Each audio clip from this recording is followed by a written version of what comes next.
ASTRO T209 is determining the maximum specific gravity of your asphalt mixture, also known as your GMM value or your rice value.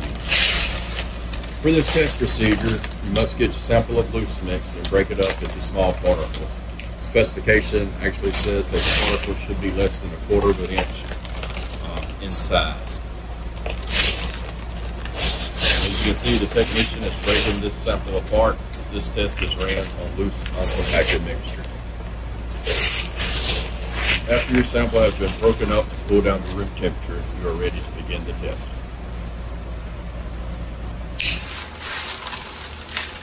Once your sample has been broken up into smaller particles, then you want to take these particles and place them in your pygnometer and get the dry weight of your sample.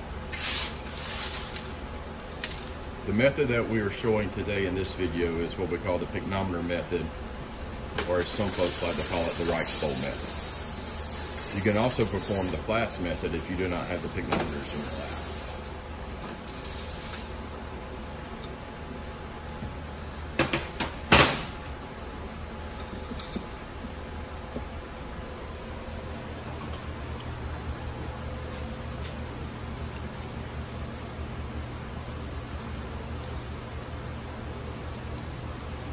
Once the dry weight is taken, you will need to add water to your sample.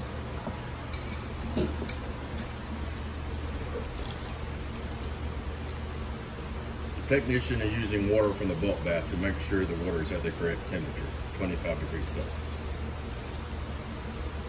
You want to add enough water to your sample that is covering your sample by at least an inch.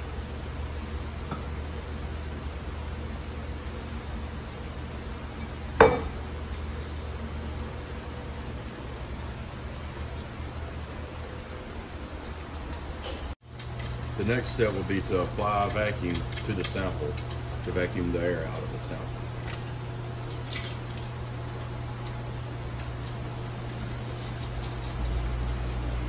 While the vacuum is running, you should also shake your sample to help remove some of the entrapped air.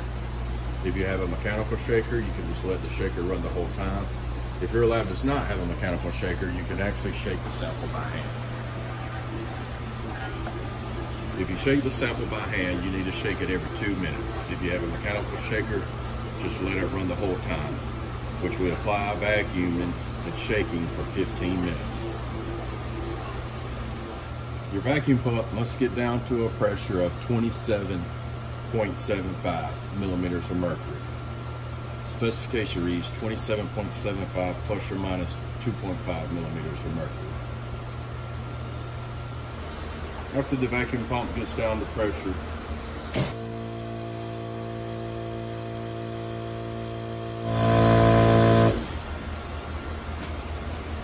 after 15 minutes is up, you will then release the pressure .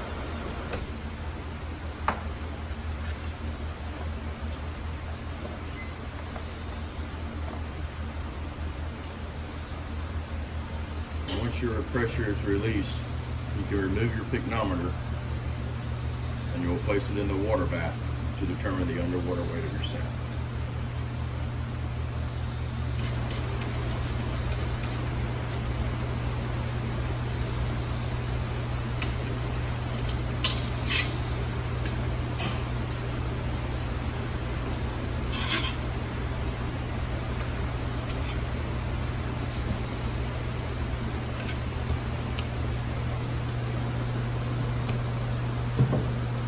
Placing your pygnometer in the water bath, you want to be sure that you ease the pygnometer slowly into the hole.